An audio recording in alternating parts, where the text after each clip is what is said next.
October, Friday the 13th, 1989, Jimmy Wade Martin's body was found on a street in the small town of Bonne Terre, Missouri. When there are witnesses, a murder weapon, and a taped confession, how exactly does a murder become a cold case? It started at that little bar. This case is not ended by any stretch of the imagination. A lot of people in that town's not going to talk. Rumor has it was Big brawl, big bar fight. We have been working so hard on this. I can't be silent anymore, you know. Region County Jail. There was rumors going around like the next We day. started doing a lot with Facebook. The question is, what happened to Jimmy Wade Martin? From Blueburn Productions, this is Small Town Forgotten. I'm your host, Chris Halsey. I think once we reached adulthood, we're like, you know, we started answering, or, you know, once we had our own kids and we just started questioning, like, what?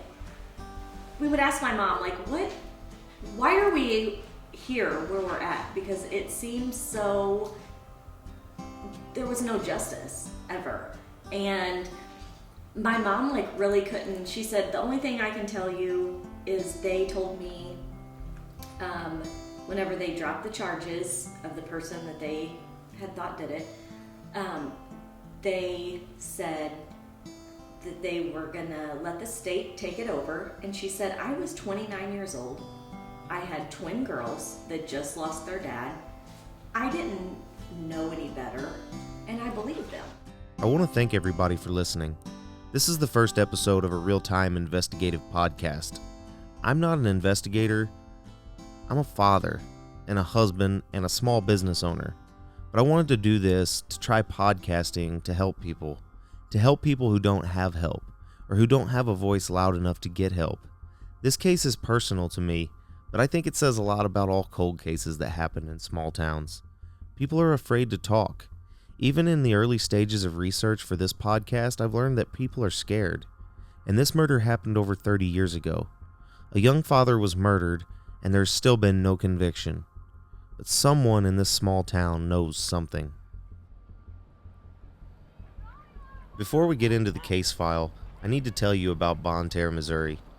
Bonne Terre is a small town about 62 miles south of St. Louis off Route 67. Maybe you've heard of it. Bonne Terre once had the largest lead mines in the world. In fact, National Geographic rated the Bonne Terre mines as one of the best adventures because you can take the world's largest freshwater scuba dive down into the abandoned mine shafts. Or maybe not. Maybe you just passed by it when you were going to another flyover town. Perhaps the bigger small towns of Farmington or Deloge nearby. In 1989, the population of Bonne Terre was less than 4,000 people, and it was 4.1 square miles. A marathon runner could run around the town without breaking a sweat. It had one stoplight and a chat dump in the center that rose 160 feet high. You don't know what a chat dump is? You must not be from Bonne Terre, or any of the other neighboring towns in the mineral area. A chat dump is a large hill of rock fragments. Lead and zinc waste are just about the best toxic playground anyone will ever find.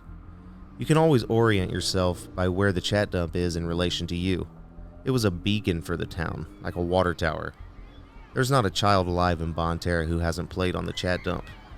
Bonne Terre means good earth. In the 80s and 90s, when you drove into town, there was a welcome sign that read, Bonne Terre, good earth, good people. You can't drive down the street without seeing someone you know. Everyone knows everyone, or knows someone who knows the people you know. 6 degrees of separation is a short game, especially in Bonne Terre. You know, everybody kind of knew everybody. There wasn't a lot of secrets there. And everybody knew each other and kind of, you know, had been around a long time with each other, and everybody had history. And that led to, you know, confrontations because everybody knew everything about each other. You couldn't keep a secret. And so lots of folks, you know, would kind of get into confrontations with each other. Saw a lot of fights. That was Brad Price, a Bonne Terre native who grew up just blocks from where this murder took place. In a small town, we do what most other Americans do for fun. We go to movies and restaurants, we go to bars, but because everyone knows everyone, there are not many secrets, and when people have a couple drinks, they blow off some steam by maybe getting into a fight. You have to understand something about Bonne Terre, or any small town. Fighting is just something that people do. On a weekend, you go out, have a good time, you have some beers, and you might get in a fight. You might go to the bowling alley, you have a confrontation, and take it out in the parking lot and have a fight. You might go to the football game on Friday night. You might have a confrontation, and take it out in the parking lot and have a fight.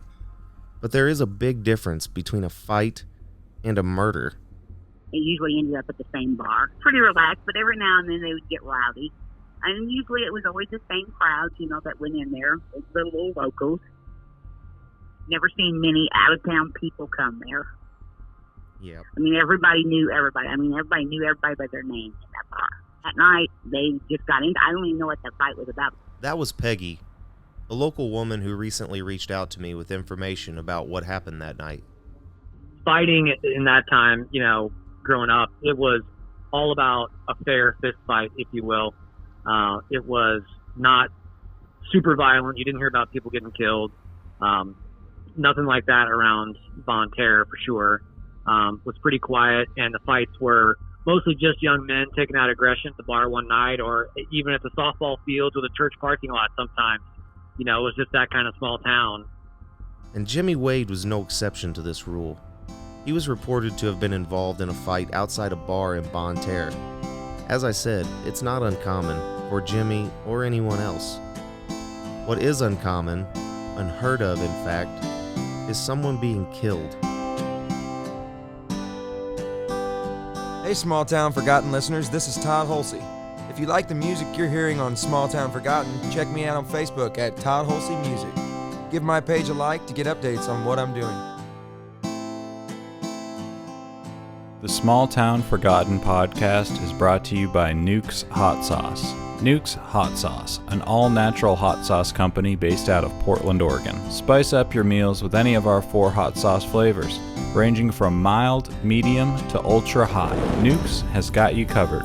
Try us out, www.nukesauces.com. Use code SMALLTOWN for 10% off your order. NEWKSSauces.com. Code SMALLTOWN. I want to talk about what actually happened that night, or what we know about what happened that night. A good place to start is the police report, and we have the police report that was made at that time. I'm going to omit some of the names of the witnesses, but both the officers and the suspect is public knowledge, so we're going to include those. They go something like this. At or about 12:07 a.m. on October 14th, 1989, this reporting officer, Alan Goldsmith, and Sergeant Mallow were called to a fight at the Coal Bin Tavern on South Division Street.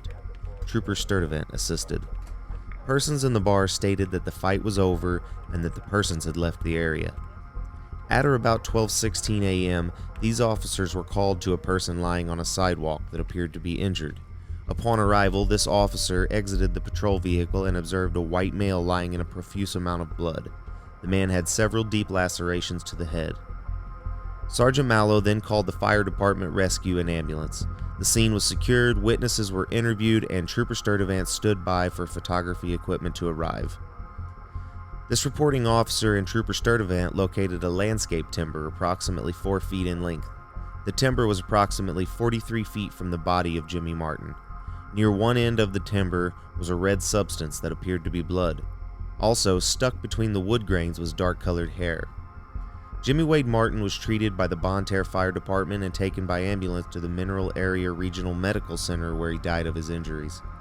Several reports indicated that a tall white male had fled the scene immediately after the incident. Another witness stated that 3 men were chasing another toward Mound Street. The man being chased, she stated, looked like a person that she had known from Potosi years ago, David White. This officer had been contacted by David White at the scene, who stated that he had witnessed the entire incident. David White appeared to be very disoriented and was taken home from the scene by Officer Stegall. At that time, David White gave no indication that he had taken part in the incident. At or about 11:48 a.m., Sheriff Cage showed several photographs to the witness, and the witness positively identified David White as the man being chased by Jimmy Martin. At or about 11:52 a.m., This officer contacted David White at his mother's residence. At or about 12:02 p.m., David White was read his Miranda warnings. At or around 12:03 p.m., David White confessed to being the person who had beaten Jimmy Martin on Mound Street. David White gave a taped confession before this officer, Sheriff Cade, Sergeant Armstrong, and Investigator Horn of the Prosecuting Attorney's Office. I should mention that David White is referred to most commonly as David Brian White, but I wanted to read the police report as is. Every time I read this, I have so many questions. Who is David Brian White? Why would he kill Jimmy Wade? Why was Jimmy Wade chasing him? Why would David go out of his way to say he witnessed Jimmy's murder when he was the murderer? How, if he confessed, was he not convicted? What happened to the 4-foot landscape timber if it was the murder weapon? If there were so many people there, someone had to have seen what exactly happened. And who is the tall, slim white male reported fleeing from the scene?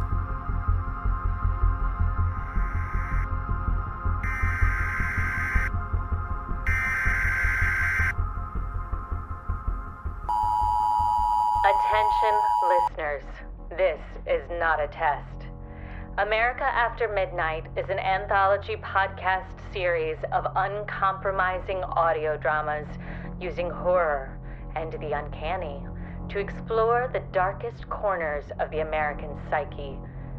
No issue plaguing our nation is off limits. Race, homophobia, violence, gun control. Every rock will be turned over and every nightmare confronted. From the twisted mind of writer Matt Pelfrey, these stories are full of uncomfortable content and are populated by flawed, desperate, and doomed humans who usually do and say the wrong thing with tragic consequences. You can listen to America After Midnight on Apple Podcasts or Spotify or any of your favorite podcast apps. Thank you. Now back to Small Town Forgotten. Hi everyone, it's me, Katie Watkins. And me, Amber Khan. We're the co-hosts of Magic and Mythos, A deep dive into the history of magic with two modern mages. Join us as we talk about the history of magic, from ancient Egyptian spellbooks to modern-day magical tools, voodoo queens, and pagan holidays. And every episode features a ritual, reading, or other offering you can take with you until the next one. Whether you've been performing spells for years or find yourself feeling a little witch curious, you can find links to subscribe on our website, magicandmythospodcast.com. Until we meet again, remember, as above, so below.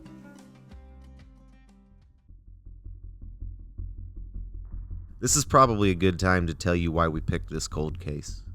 I've been obsessed actually, with true crime for a long time. I was a big fan of the podcast Serial, and Up and Vanished, and S-Town, and a bunch of other true crime podcasts. For a lot longer than that, I've been interested in this particular case. You see, Jimmy Wade Martin is a member of my family.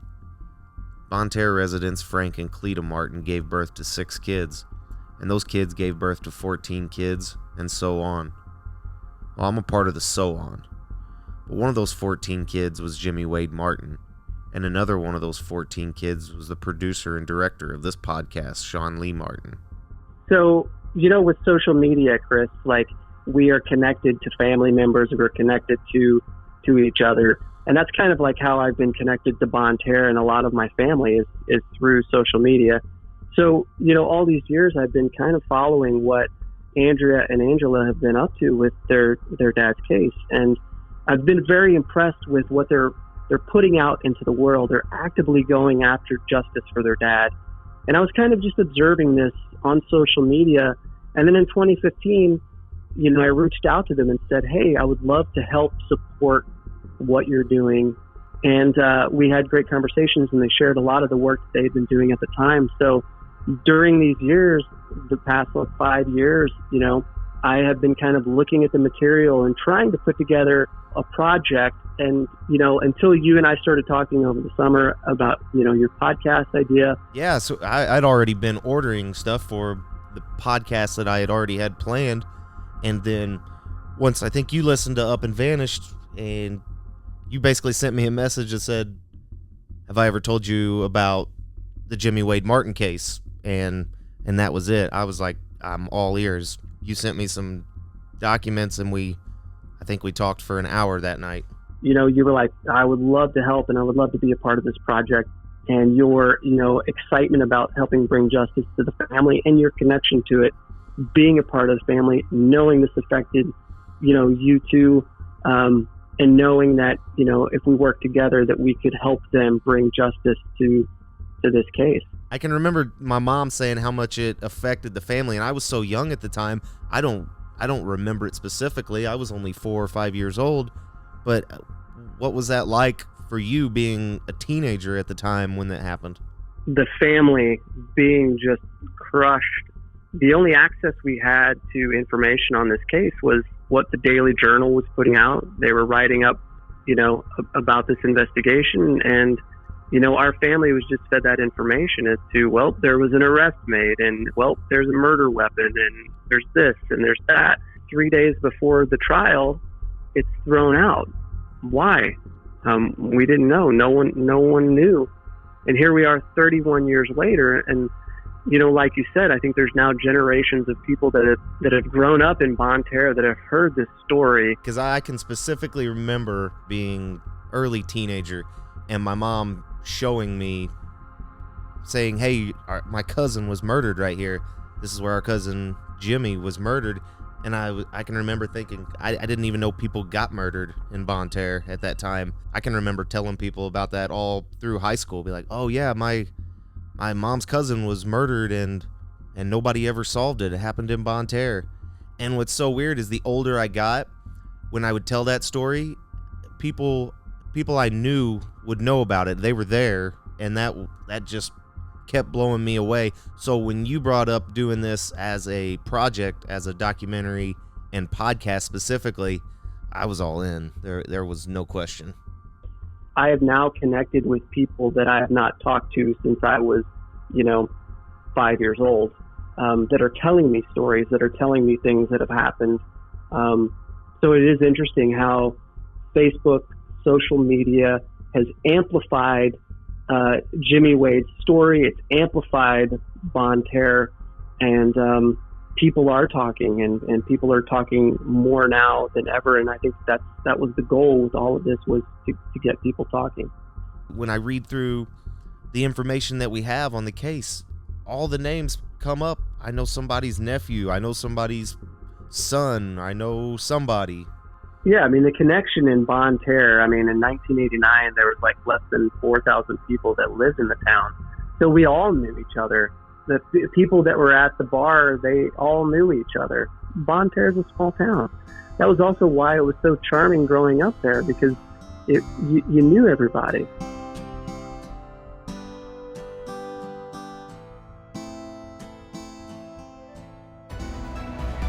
What's up, true crime podcast listener? Hope you're enjoying Small Town Forgotten, a podcast that takes place in my hometown of Bonne Terre, Missouri. Whenever you need a break from the true crime genre, come on over and see us at Mostly Superheroes, a podcast that discusses TV and film, old and new, things like Airplane or Game of Thrones. We talk about it all. Come see us at mostlysuperheroes.com and listen where you get your podcast. Enjoy the rest of the show. Angela and Andrea are Jimmy Wade's twin daughters. They were only 11 years old when they found out that their father was killed. They are the strongest inspiration behind this podcast. I just remember as a kid how fun he was. He was great. Fun ain't even the word. He was crazy. My mom was so particular with our clothes, and the hair bow had to match, and matching shoes, and they had to be clean, and if they weren't clean, she was trying to gather them all up to wash them, and Dad would be like, I want to jump in the river. He'd be like, go ahead. I'm like, we would be in our clothes on. Yeah, he's like, who cares? I'll do it with your mom, and just funny. I can't even, he was full, I mean, and I don't know if you remember him that well, but just full of life. That's Andrea talking. And then Angela, and then Andrea again. They're identical twins, and they do that magical twin thing where they look at each other and they have like a silent conversation, and then one of them will answer the question for both of them. They sound so much alike, and I've known them for a lot of years, but I still have trouble telling them apart. It was February 3rd, 1999. 91. Or 91. Sorry, I don't have my readers on. Prosecutor dismisses murder charge 3 days before trial. And their reasoning on that was because they didn't have any evidence? That's the reason they gave? I don't know if that's why they did it, but, we knew before they announced it that because of that reason. And Gary Stevens said, in the case is not ended by any stretch of the imagination. Angela and Andrea have been investigating their father's death for well over a decade now. They have this huge 3-ring binder that's full of police reports and newspaper articles, journal entries, and clues that they've unearthed.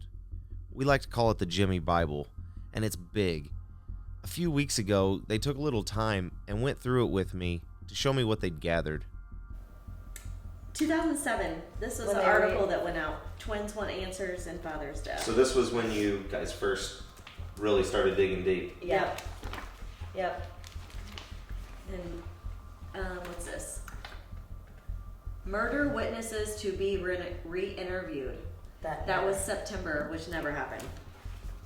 I just have a calendar, a to-do list, people I want to contact here, and then this here is my handwritten timeline, just from the city of Bonne Terre's police reports to people I've talked to, Things we heard. Yeah, just a little bit of everything in there.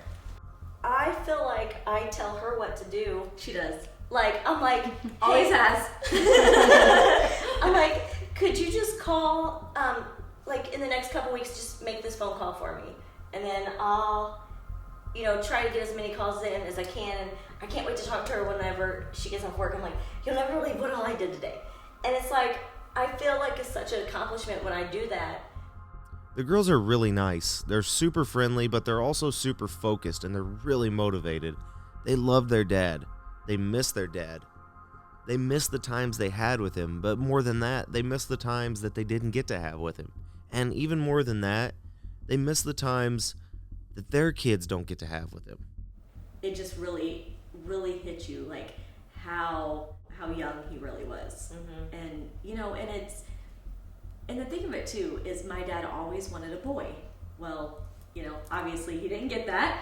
And we both had boys. My son looks a lot like my dad. Yeah, we both had boys, and that was definitely hard. And then you ask yourself why, or what if, here I sit at my kid's sports game. I know my dad would be right beside me. Would he ask me to make? He loved ham. Would he want me to make him a ham sandwich? Or would he still like ham? Would he still like Dr. Pepper? And just things like that. you just enjoy life, and you cherish those. Your family and the people close to you, and I just know what if he was such a if I have those great memories of him as a dad, just think of what kind of grandpa he would be. Andrea and Angela had set up a Facebook page years ago named Justice for Jimmy. When we first announced the podcast, we put out a video trailer on our website and various social media platforms. We received many comments and shares from supporters of their Facebook page. If you're looking at social media, you would think that everyone wants to help, but that does not tell the whole story. It doesn't tell you how difficult it's been for them to get answers. And it just seems so unfair that we've had to deal with the consequences or the things that they've done, and their consequences are our problem, and it shouldn't be that way, and it's still, 30 years later. And we have got absolutely no one to help us. No one. And then we feel like we get knocked down. It feels like you get punched in the face and we get knocked down. And then it's then we get back up. we get defeated. It's Very like, defeated. It's like you try for something so hard and you want something so bad, and every avenue that you take, you get knocked down. You get knocked down, and after so many times, you stay down for a while, but then you get up stronger. You get up fighting a little bit stronger. You know, you want it more. You're more persistent.